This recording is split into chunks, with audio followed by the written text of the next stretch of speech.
Hello అండి. ఓం నమ శివాయ అందరికీ. ఈ వీడియోలో నేను 30 సైజ్ బ్లౌజ్ కటింగ్ అనేది ఏ విధంగా చేయాలి, ముఖ్యంగా బిగినర్స్‌కి కూడా అర్థమయ్యేలాగా. అది కూడా ఒకేసారి మనము ఎన్ని బ్లౌజెస్‌నైనా కూడా కటింగ్ చేయొచ్చు. నేనైతే ఇక్కడ 3 బ్లౌజ్‌ని ఒకేసారి అయితే కట్ చేస్తున్నానండి. పర్ఫెక్ట్ ఫిట్టింగ్ అనేది ఇస్తుంది. సో, దీనికోసం ఇక్కడ నేను ఒకేసారి ఎన్ని బ్లౌజెస్ అయినా కూడా మనం కటింగ్ అయితే చేయొచ్చు.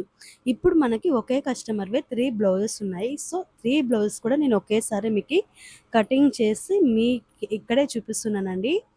కటింగ్ అయితే క్లారిటీగా అంటే మీకు ఎక్స్‌ప్లెయిన్ చేస్తున్నాను ఇక్కడ. 3 బ్లౌజెస్‌ని ఫస్ట్ అయితే ఇలాగా 1 మీటర్‌వి అయితే ఇవి 1 మీటర్ బ్లౌజెస్ అండి. ఈ 1 మీటర్ బ్లౌజ్ పీసెస్ ఇలాగా ఓపెన్స్ అనేది మనకు ఆపోజిట్‌లో ఉండే విధంగా పెట్టుకున్న తర్వాత క్లోజ్డ్ వైపు అనేది మన వైపు అయితే ఉండాలి. తర్వాత కింద ఈవెన్‌గా అంటే క్లాత్ అంతా కూడా ఒక లెవెల్‌లో అయితే ఉండాలి.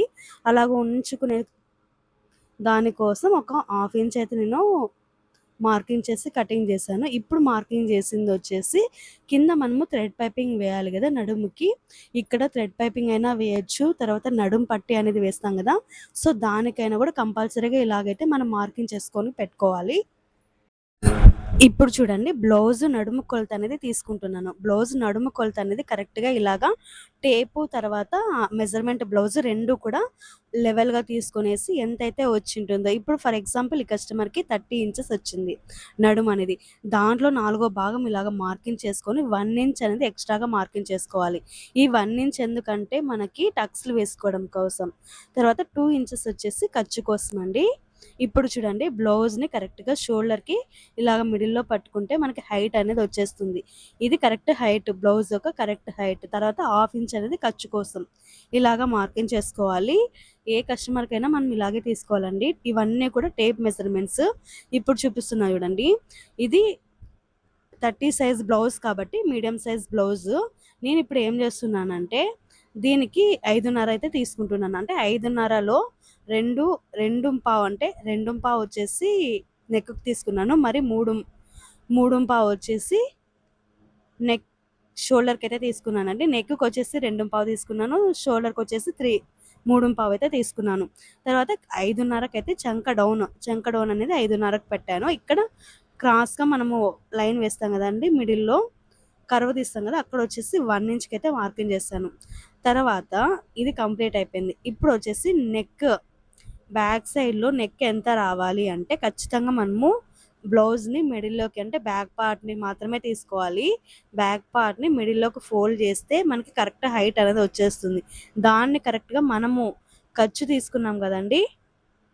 కింద థ్రెడ్ పైపింగ్ వేయడం కోసం. సో, అక్కడనేది ఇలాగ మెజర్ చేస్తే అక్ ఈడ 3 ఇంచెస్ అనేది మనం పెట్టుకోవాలి. పైనొచ్చేసి 2:15 ఇలాగ కర్వ్ అనేది రావాలి. పర్ఫెక్ట్‌గా రావాలి. కొందరు ఏం చేస్తారంటే పైన 2:15 పెట్టారు కదా! సేమ్ కింద కూడా అంతే పెడతారు. అలాగా పెడితే మనకి యూ షేప్ అనేది రాదండి. వి షేప్ అనేది వస్తుంది. కర్వ్ అనేది పర్ఫెక్ట్‌గా రాదు. సో, దానికోసం ఇక్కడ నేనేం చెప్తున్నానంటే ఖచ్చితంగా పైన ఎంతైతే ఉంటుందో నెక్ దానికి ఒక హాఫ్ ఇంచ్ అనేది ఎక్స్‌ట్రాగా తీసుకోవాలి. తర్వాత ఇప్పుడు చెస్ట్ పాయింట్ అయితే మనం చూసుకుంటున్నాం చూడండి. చెస్ట్ పాయింట్ కరెక్ట్‌గా హుక్స్ పట్టి ఉంటుంది కదా! అక్కడ నుంచి ఫస్ట్ కుట్టు దగ్గర నుంచి ఫస్ట్ హుక్స్ వరకు ఎంతైతే వచ్చింటుందో అంతా మనం ఇక్కడ పెట్టాలి. ఇది కరెక్ట్‌గా మనము చంక డౌన్ తీసుంటాం కదా! అక్కడ తీసుకోవాలి. ఇక్కడ కరెక్ట్‌గా తీసుకున్న తర్వాత 2 ఇంచెస్ అనేది మనం ఎక్స్‌ట్రాగా మార్జిన్ కోసం పెట్టుకున్నాం కదా! అది మార్కింగ్ చేయాలి. ఇప్పుడు చూడండి మనం అది బ్లౌజ్‌లో కర్వ్ అనేది అంటే ఆర్మ్ హోల్ ఎంతొచ్చిందో ఒకసారి చెక్ చేసుకోవాలి. ఆర్మ్ హోల్ చెక్ చేసుకునేటప్పుడు కంపల్సరీగా బ్యాక్ పార్ట్ అంటే బ్లౌజ్‌లో ఎనక భాగం ఉంటుంది గదండీ! ఎనక భాగంని ఇలాగ ఓపెన్ చేసేసి చూసుకోవాలి. మీకంతా కన్‌ఫ్యూజ్ అవుతుంది అంటే ఇది గూడా పర్ఫెక్ట్‌గా తెలియడం లేదక్కా అంటే నేనిక్కడ ఒక మెజర్‌మెంట్ చూపిస్తున్నా చూడండి. ఫస్ట్ అయితే ఇలాగ బ్యాక్ పార్ట్‌ని అంటే హ్యాండ్‌ని ఇలాగ పెట్టేసిన తర్వాత కరెక్ట్‌గా కుట్టు దగ్గర ఉంటుంది గదా! ఇలాగ చూసుకోవాలి. ఎంత వచ్చిందనేది చూసుకోవాలి. ఇక్కడ ఎంతైతే వచ్చింటుందో సేమ్ అలాగే మనకి మెజర్‌మెంట్ మనం మార్కింగ్ చేసాం గదండీ! అది కూడా అంతే రావాలి. చూడండి. నాకి రావాల్సిన దానికంటే ఇంకా ఏమవుతుందంటే తక్కువొచ్చింది. ఇప్పుడు నేనేం జేస్తున్నానంటే కిందకి అనేది తీసుకుంటున్నాను ఇలాగా. అంటే చూడండి మధ్యలో 1 ఇంచ్‌కి మార్కింగ్ జేసేసి దాన్ని ఇలాగా కర్వ్ అనేది తిప్పేస్తున్నాను. ఒకసారి ఇప్పుడు నేను మరీ మార్కింగ్ చేశా గదా! ఇప్పుడు ఇంకొకసారి చూసుకుంటున్నాను. నేను మార్కింగ్ చేసింది తర్వాత ఇందాక మనం మెజర్‌మెంట్ తీసుకున్నాం గదా! అది బ్లౌజ్ నుంచి అది 2 కరెక్ట్‌గా వచ్చాయా లేదా అనేది ఒకసారి చెక్ చేసుకుంటున్నాను. నాకైతే కరెక్ట్‌గా వచ్చాయి. ఇలాగా అందరికీ గూడా ఫర్ ఎగ్జాంపుల్ మీకొక డౌట్ ఉండొచ్చు. అంటే చంక డౌన్ అందరికీ గూడా 6 ఇంచెసే పెట్టొచ్చా? అంటే 5 ½ పెట్టొచ్చా? అంటే అట్లా ఏమి ఉండదండి. మనం ఇలాగ అంటే ఇప్పుడు నేను పెట్టింది 5.5 పెట్టా. కానీ ఇప్పుడు నాకి ఇంకా హాఫ్ ఇంచ్ అనేది పెంచా. ఇప్పుడు మనకి ఎంత అవుతుంది? 6 ఇంచెస్ అవుతుంది చంక డౌన్ అనేది. ఇలాగ మనము చూసుకోవాలి. చూసుకొని మనము ఒకవేళ నాకిక్కడ తక్కువ వచ్చిందని నేను కిందికి దింపా. ఒకవేళ ఎక్కువ వచ్చింటే పైకి మనం ఎత్తాల్సుంటుంది. రావాల్సిన దానికంటే తక్కువ వచ్చింది కాబట్టి నేను కిందికి దింపాను. ఇప్పుడు మనము ఎలాగైతే మార్కింగ్ చేసామో అలాగైతే కటింగ్ చేసేసేయాలండి. చూడండి టక్స్ గూడా నేను వేశాను. అది మీకు కనిపించలేదు ఇందాక. టక్స్ అనేది బ్యాక్ పార్ట్‌లో టక్స్ వేసేటప్పుడు ఖచ్చితంగా మీరు షోల్డర్ ఉంటుంది గదండీ! షోల్డర్‌కి మిడిల్‌లోగా ఫోల్డ్ చేస్తే మనకొక ఫోల్డ్ అనేది వస్తుంది. అక్కడ 4 ఇంచెస్‌కి మనం మార్కింగ్ చేసుకుంటే సరిపోతుంది. ఇంకొక ఇంపార్టెంట్ టిప్ ఏంటంటే బ్యాక్ పార్ట్‌లో కర్వ్ అంటే బ్యాక్ పార్ట్‌లో కింద నడుము దగ్గర అనేది కొంచెం షేప్ తీయాలి. తెలుసు గదండీ! మీకైతే తెలుసనే అనుకుంటున్నాను. ఒక హాఫ్ ఇంచ్ అయితే మనము షేప్ తీయాలి. షేప్ తీయడం వల్ల మనం బ్లౌజ్ వేసుకున్న తర్వాత నడుము కిందికి రాకుండా పర్ఫెక్ట్‌గా అంటే లెవెల్ అనేది పర్ఫెక్ట్‌గా ఉంటుంది. ఒకటే లైన్ లాగా ఉంటుంది. తర్వాత ఇప్పుడు ఫ్రంట్ పార్ట్ అయితే మార్కింగ్ చేస్తున్నాను. సేమ్ బ్యాక్ పార్ట్ ఎలాగైతే ఉందో అలాగే మార్కింగ్ చేసిన తర్వాత ఇప్పుడు మనము ఫ్రంట్ పార్ట్‌లో హ్యాండ్స్ దగ్గర కర్వ్ తీయాలి గదా! ఇప్పుడైతే కర్వ్ అయితే తీసాను. ఇంకొకటి ఫ్రంట్ పార్ట్ వచ్చేసి ఈ కస్టమర్‌కి స్టార్ నెక్ అయితే పెట్టమన్నారు. అంటే అదేనండి స్వీట్ హార్ట్ నెక్ అంటాం గదా మనము. సో, అది. ఇక్కడ నేను అదే మార్కింగ్ అయితే చేస్తున్నాను.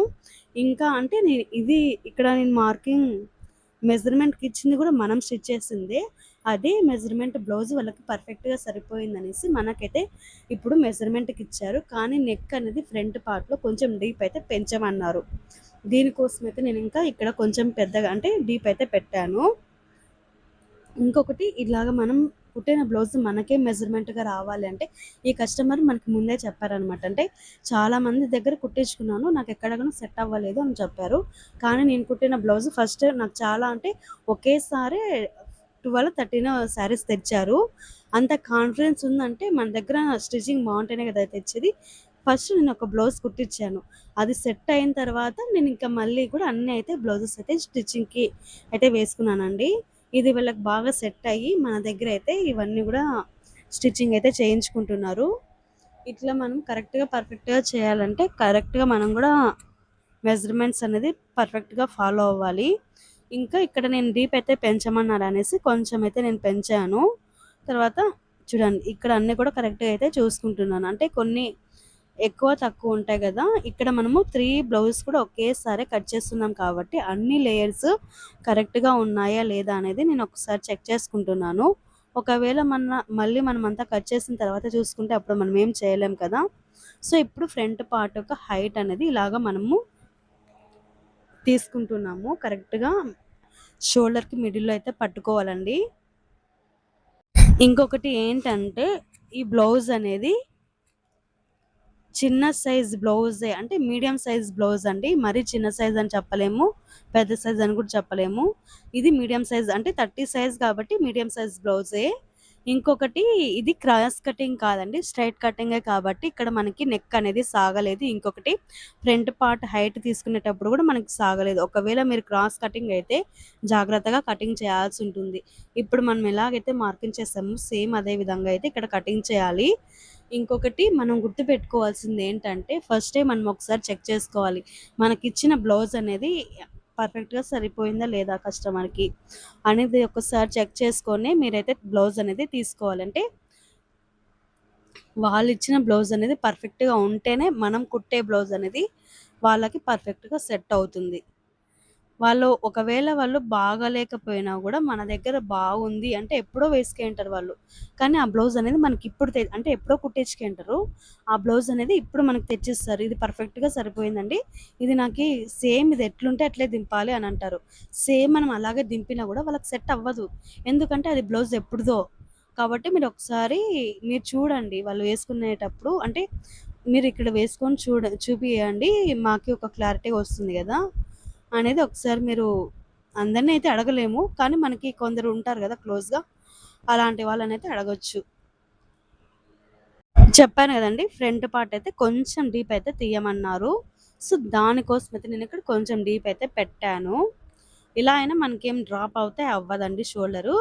ఎందుకంటే నేనిక్కడ ఫ్రంట్ పార్ట్ చూడండి మీరు, నేను గీత గీసిన దానికంటే ఒక పావించయితే ముందుకే తీశాను. దానివల్ల మనకి షోల్డర్ డ్రాపింగ్ అనేది అస్సలకే ఉండదు.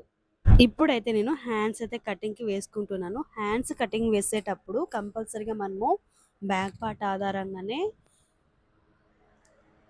హ్యాండ్స్ అయితే కటింగ్ చేస్తున్నాను. ఎప్పుడైనా కూడా మనము బ్లౌజ్ అనేది ఎలాగ కటింగ్ చేయాలంటే ఫస్ట్ బ్యాక్ పార్ట్ కటింగ్ చేయాలి. తర్వాత ఫ్రంట్ పార్ట్, తర్వాత హ్యాండ్స్. లేదంటే ఫస్ట్ బ్యాక్ పార్ట్ కట్ చేసి, హ్యాండ్స్ కట్ చేసి, మరి ఫ్రంట్ పార్ట్ అయితే కట్ చేస్తారు.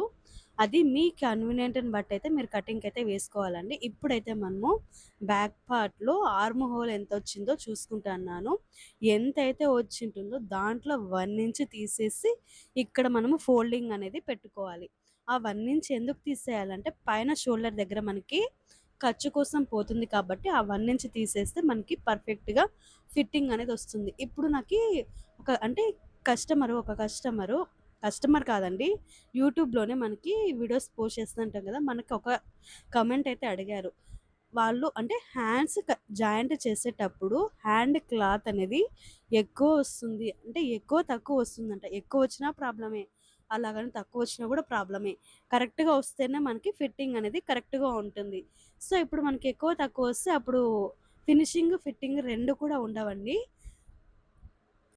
కరెక్ట్ ఫిట్టింగ్ రావాలంటే కంపల్సరీగా మనం ఇలాగా బ్లౌజ్‌నైతే హ్యాండ్ అంటే బ్యాక్ పార్ట్‌లో మనము లెంత్ కొలతన తీసుకున్న తర్వాత దాంట్లో 1 ఇంచ్ తీసేసి, ఆ 1 ఇంచ్ తీసేసిన తర్వాత ఎంతైతే వచ్చుంటుందో అంత ఫోల్డింగ్ వచ్చే విధంగా మనము ఇలాగ క్లాత్‌నైతే ఫోల్డింగ్ చేసుకొని పెట్టుకోవాలి. తర్వాత కింద ఒక హాఫ్ ఇంచ్ అయితే మార్జిన్ అయితే పెట్టుకోవాలి. ఇది ఎందుకోసమంటే మనం కుట్టి తిప్పేయాలన్న తర్వాత మనం హ్యాండ్స్‌కి థ్రెడ్ పైపింగ్ అయితే వేసుకుంటాం గదండీ! సో, ఆ థ్రెడ్ పైపింగ్ వేయడం కోసమన్నా ఇది హాఫ్ ఇంచ్ అయితే మనకి యూజ్ అవుతుంది.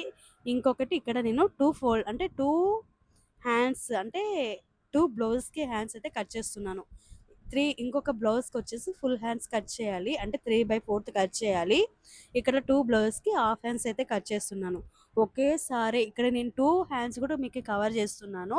మీరు బాగా నేర్చుకోవచ్చు. అంటే ఒకేసారి హాఫ్ హ్యాండ్స్ తర్వాత ఫుల్ హ్యాండ్స్ 2 కూడా మనమైతే ఇక్కడ మనము తీసుకోవచ్చు. ఇప్పుడు హ్యాండ్ లెంత్ అయితే వచ్చుంటుందో దానికి ఒక హాఫ్ ఇంచ్ ఇలాగా మార్జిన్ చేసేసి, ఇది ఎందుకు అవసరం అంటే ఖర్చు కోసం. తర్వాత ఇక్కడ వచ్చేసి హ్యాండ్ లూజు ఎంతుందో కూడా మనం ఇలాగా ఆది బ్లౌజ్ ఇచ్చారు కదండీ మనకి, అది తీసుకొని నేను ఇలాగైతే మార్జిన్ అయితే పెట్టుకుంటున్నాను. తర్వాత ఇక్కడ నుంచి 2 ఇంచెస్ ఈ విధంగా అయితే మనము మార్కింగ్ అయితే చేసుకోవాలండి. తర్వాత చేసుకున్న తర్వాత కూడా హ్యాండ్ షేప్ ఇచ్చిన తర్వాత కింద మనము సైడ్ ఇలాగా 2 ఇంచెస్‌కి మనం మార్కింగ్ చేస్తున్నాం గదా! ఇక్కడ కూడా కొంచెం షేప్ ఇవ్వాలి కుట్టేటప్పుడు. దానివల్ల మనకి ఫిట్టింగ్ అనేది అద్దినట్టు ఉంటుంది హ్యాండ్ అనేది. సో, ఈ టిప్ కూడా చాలా హెల్ప్ అవుతుందండి. ఇప్పుడైతే కంప్లీట్ అయిపోయింది గదా! ఇంకొకటి మనము ఇక్కడ ఫోల్డింగ్ అనేది కూడా ఒక సైడ్ మాత్రమే హ్యాండ్‌కి ఖర్చు పడే అంటే ఒక క్లాత్ అనేది ఒక సైడ్ మాత్రమే జాయింట్ పడే విధంగా ఫోల్డింగ్ అయితే పెట్టుకున్నాం. చూడండి ఇప్పుడైతే 3/4 హ్యాండ్స్‌కైతే మార్కింగ్ చేస్తున్నాను హ్యాండ్ అనేది. ఫస్ట్ ఇలాగా ఫోల్డింగ్ అనేది క్లాత్ ఒకవైపు మాత్రమే జాయింట్ పడే విధంగా చూసుకుంటున్నాను. ఇందాక మనం పెట్టుకున్నాం గదా! అంతే ఫోల్డింగ్ రావాలి. కానీ హైట్ వచ్చేసి పెరుగుతుంది. ఇక్కడ ఎంతైతే హైట్ కావాలనుకుంటున్నామో అంత హైట్ 11 ఇంచెస్ అయితే పెట్టాను నేను. తర్వాత పక్క నుంచి 2 ఇంచెస్‌కి అయితే మార్జిన్ చేశాను. ఎందుకంటే ఇది ఖర్చు కోసం అండి. తర్వాత పైన కూడా ఇలాగ షేప్ అయితే ఇచ్చాను. తర్వాత లూజ్ అయితే నాకిచ్చింది హాఫ్ హ్యాండ్స్. కానీ మనకి ఫుల్ హ్యాండ్స్ అయితే నేను లూజ్ తీసుకుంటున్నాను. లూజ్ తీసుకునేటప్పుడు హాఫ్ హ్యాండ్స్‌కి ఎంతైతే వచ్చింటుందో దాంట్లో హాఫ్ ఇంచ్ తీసేసి, దీనికి కింద మనము ఫుల్ హ్యాండ్స్ కదా మనం కటింగ్ చేస్తుంది. సో, ఈ ఫుల్ హ్యాండ్స్ పెట్టుకుంటే సరిపోతుందండి. అప్పుడు ఫిట్టింగ్ అనేది పర్ఫెక్ట్‌గా వస్తుంది. ఈ టిప్ కూడా చాలా హెల్ప్ అవుతుంది. అంటే చాలామందికి ఇప్పుడు కస్టమర్స్ అందరూ కూడా ఒకే హాఫ్ హ్యాండ్స్ ఇచ్చి ఫుల్ హ్యాండ్ 3/4 హ్యాండ్స్ స్టిచ్ చేయమని కూడా చెప్తారు. అలాంటప్పుడు మనకి ఈ టిప్ అయితే చాలా హెల్ప్ అవుతుంది. ఫిట్టింగ్ కూడా పర్ఫెక్ట్‌గా ఉంటుంది. చెప్పా కదండీ! ఫిట్టింగ్ బాగా రావాలంటే హ్యాండ్స్‌కి కుట్టేటప్పుడు కర్వ్ అనేది ఒక పావించు లోపలికి పెట్టండి. హ్యాండ్ సైడ్ వేసేటప్పుడు కుట్లు ఒక పావించి మనం లోపలికి వేస్తే కర్వ్ షేప్ వచ్చే విధంగా కుట్లు వేస్తే ఫిట్టింగ్ అనేది హ్యాండ్స్కి అద్దినట్టు కుదురుతుంది. ఇప్పుడు మెయిన్ క్లాత్ తీసుకునేసి దానికి ఫస్ట్ అయితే నేను హ్యాండ్స్ని అయితే కటింగ్ చేస్తున్నానండి.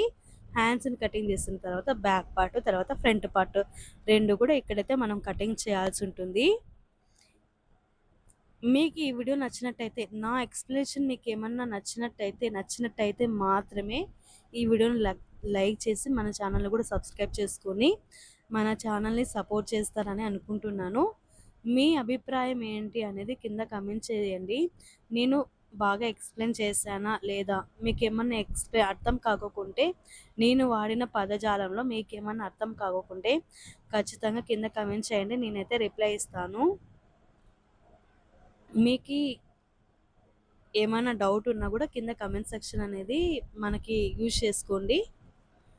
ఐ హోప్ మీకు ఈ వీడియో నచ్చిందని అనుకుంటున్నాను. ఒకవేళ మీకు నచ్చింది, మీకు ఎవరికైనా హెల్ప్ అవుతుంది అని అనుకుంటే ఖచ్చితంగా ఈ వీడియోని లైక్ చేసి మన ఛానల్ని సబ్స్క్రైబ్ చేసుకొని, ఇంకా మీ ఫ్యామిలీ మెంబర్స్లో ఎవరైనా టైలరింగ్ నేర్చుకోవాలి అనుకున్న వాళ్ళకు కూడా ఈ వీడియోని షేర్ చేసి మన ఛానల్ కూడా సబ్స్క్రైబ్ చేసుకుంటారని అనుకుంటున్నాను. సబ్స్క్రైబ్ చేసుకున్నా చేసుకోకపోయినా లైక్ అయితే చేయండి ప్లీజ్. లైక్ చేయడం వల్ల ఈ వీడియో అనేది ఇంకొందరికి రికమెండ్ అవుతుంది.